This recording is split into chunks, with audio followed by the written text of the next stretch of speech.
Escrow Out Loud is a weekly podcast about San Francisco real estate from the Jackson Fuller team, San Francisco Realtors since 2002. Show notes with links are at jacksonfuller.com.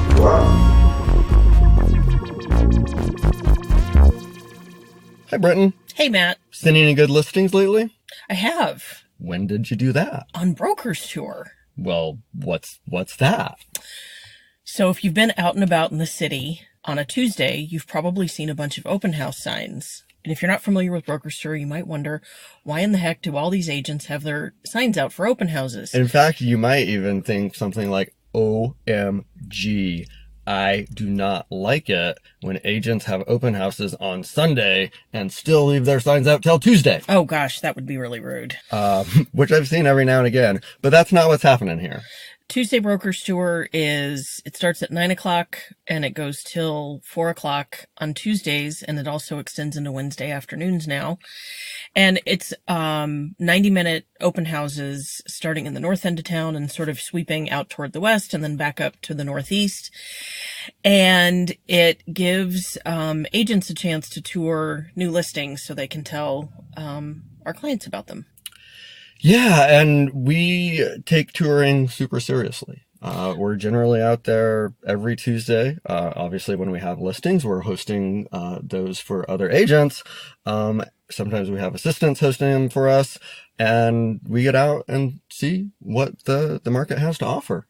It's a great way to not just see the inventory, but catch up with fellow agents in the industry and just see what people have to say. You know, oh, how'd your listing do over in the inner Richmond? Or what's up with this, that, or the other thing? It's a great way to keep a pulse on the market in addition to the new listings. Can I tell you a story about Broker's Tour? I wish you would. All right. So way back when I was, brand new agent, Broker's Tour pretty much terrified me. That's so cute. Why? Well, because, learning the houses and understanding the market value of the house and all that totally made sense to me. But the other part that you talk about, the social dynamics of getting to know other agents and, kind of the value of that network was completely lost on me. And as a new agent, I was just honestly completely intimidated by it. Aw. True story. Well, you're not really intimidated by it anymore.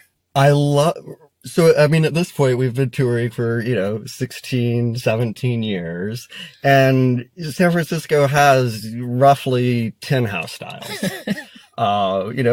Yes, there's plenty of exceptions, but once you've got your baseline, our houses are smaller. We have a basic set of styles, particularly if you know neighborhoods. So now it's not so much about the properties, but it's exactly what you talked about, which is, the catching up with other agents and, kind of all of the anecdotal market stories that really kind of help, I think, us understand market dynamics at any given moment. Very true. And in addition to all of that, there's occasionally some really weird stuff that happens on Broker's Tour. Which is probably the only part of this podcast that our listeners really care about. So we should probably just get to the good stuff. So one of the, I wouldn't think it was funny if it had happened to me, but there was an agent he's a very snappy dresser.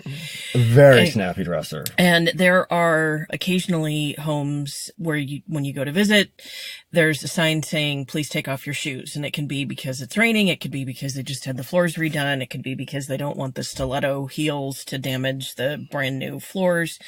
And said snappy dresser, did exactly what the agent at this property asked him to do. He took off his shoes and left him by the front door with a lot of other shoes. Someone left with his Prada shoes. So when you get your Prada shoes stolen, the next time you go to an open house that asks you to take your shoes off, you carry your shoes around.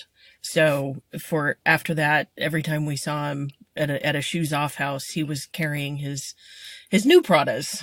So that raises a pet peeve of mine. Taking off the shoes? And that's not a pet peeve. Oh, when the agent leaves the shoes on, though. No, well, that's a little hypocritical, I would have to say. But it's the ones on the houses where I really feel like I'm doing myself a favor by keeping my shoes on to protect me from what's on the floor. Yeah, there was one. I was wearing sandals one day and they said shoes off and I refused to go in barefoot. I mean, there's been some, yeah, I'm When like, it's this so is a gross. joke, Yeah. really, you don't want me to put my shoes on that? It would be an improvement. Yeah. But if your seller asks you to, you roll with it. Yep. So, yeah, so the disappearing Prada shoes, was definitely, a strange one, just because, in the future, as you said, you saw this guy, dressed to the nines, carrying his shoes around. Yep. If I had lost a pair of Prada shoes, I would do the same. Not related, but we've been to brokers tours that have armed guards. Was it about the Prada? Step away from the Prada. No, the one with the armed guards, that was crazy. We walked up and we were like, why are there rent-a-cops with actual legit guns? This was the strange thing. And it was a court-ordered sale. There was I think it wasn't it a TICE and there were tenants on a lease? There was something, I mean, there were armed guards. There was something with the courts involved. Someone was being forced to sell and didn't want to. And yeah. I think it was like a partition sale or something. Anyhow, long story short, especially because we don't remember the details, one of the sellers was being forced to sell and didn't want to. And so the other seller hired armed guards to keep the cranky seller from trying to interfere with the broker's tour. When I was reading about, how to make a home feel welcoming and inviting, all of the realtor tips said, make chocolate chip cookies in the oven. I didn't see anything about armed guards at the door. Well, you're obviously reading the wrong magazine. But I got some fabulous, I got the Neiman Marcus cookie recipe. No one else has it. No one else has it. No one else has it. Can you get it for $250, right? It was worth it. Yeah. So, yeah, that one is always very disconcerting. Sometimes we've been met at the front door to a property, by being asked to sign our life away. Oh, yeah. Sometimes a home is in such bad shape that you have to sign a release of liability to even go in. So if you fall through the floor, it's your fault, not the agents or the sellers. Yeah, and I mean, I've known realtors that have gone on listing appointments and gotten injured. So while on the one hand it sounds, completely ridiculous and like, oh, over the top, it happens. We have a lot of very old housing stock in San Francisco. Some of it's been extremely well taken care of and some of it hasn't.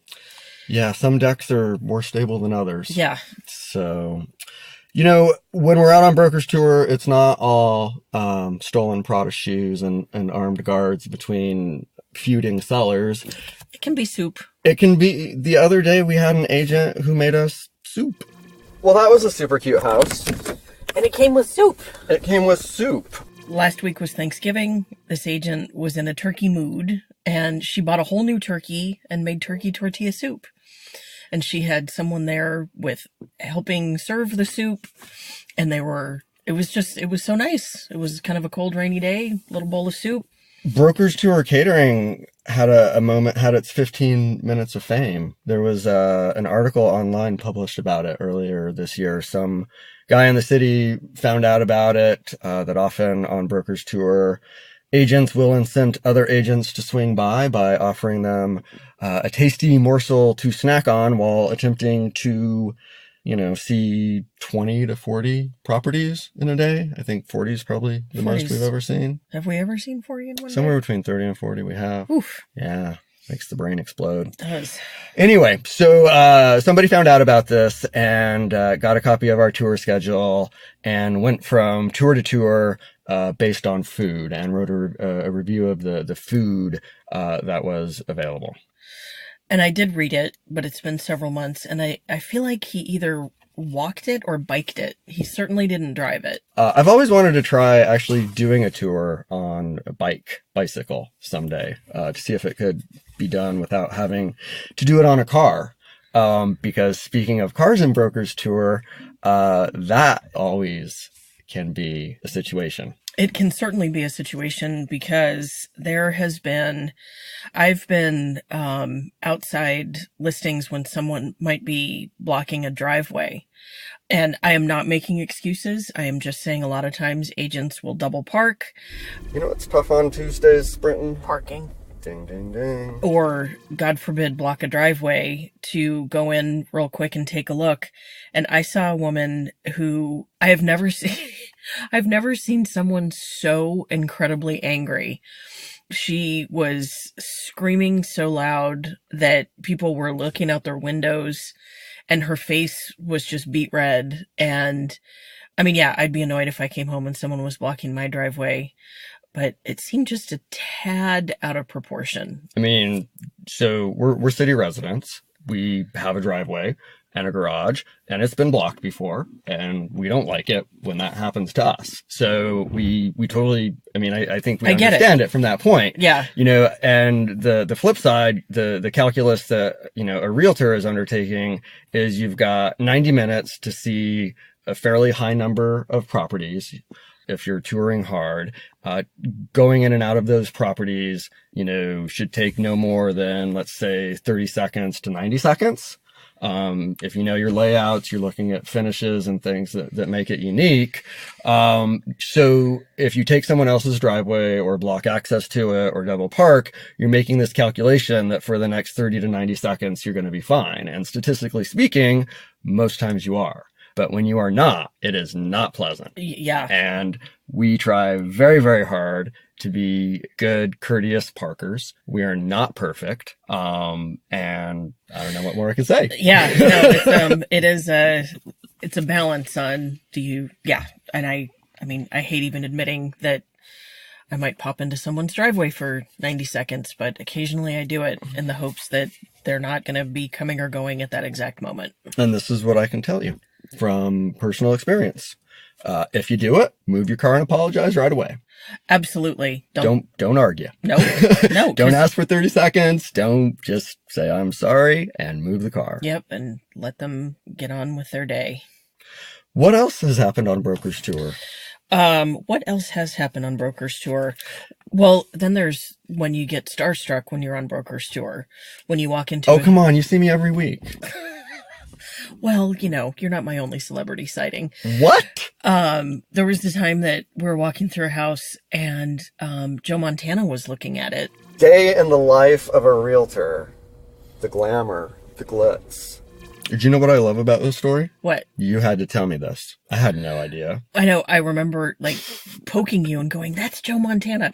And true confessions, if you held a gun to my head and said, name 3 football stars, I would say Joe Montana, Joe Montana, Joe Montana. I can name one. Who? John Elway. He was like the quarterback of the Denver Broncos when I was a kid growing up in Denver, and they won the Super Bowl. So I got you. Well, now you can name 2, him and Joe Montana. There you have it. So that was kind of cool to see Joe Montana walking through a house, you know, just eating soup. Which is, he wasn't eating soup. Nobody offered him soup because nobody was like, oh my gosh, that's Joe Montana. Like nobody wanted to talk to him.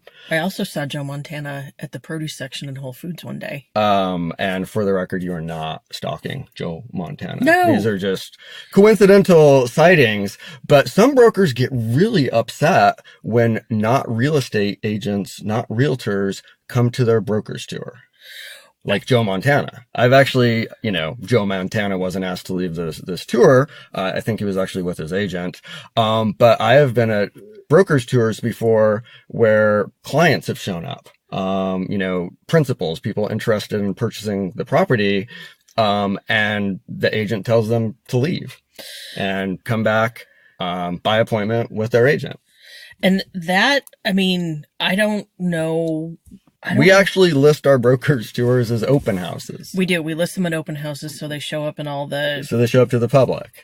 I mean, why would I not want you to come and see my listing and perhaps fall in love with it and buy it? Was I not hired to sell the house? I think you were hired to sell the house. I mean, I'm trying to think of a situation where something would be happening at broker's tour where you'd want to exclude potential buyers, and I can't think of anything. No, I mean, I really can't either. Yeah. So I guess, you know, if it's tenant occupied and you had to deal with the tenants, that would be one situation, but that's the only situation I could really think of where it would make sense. Yeah. Or could make sense.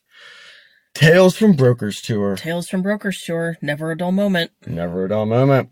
All right. Hope you enjoyed this episode of our podcast, Escrow Out Loud, and will leave us a wonderful 5-star review and tell all your friends about it. Escrow Out Loud is a weekly podcast about San Francisco real estate from the Jackson Fuller team, San Francisco Realtors since 2002. Show notes with links are at jacksonfuller.com.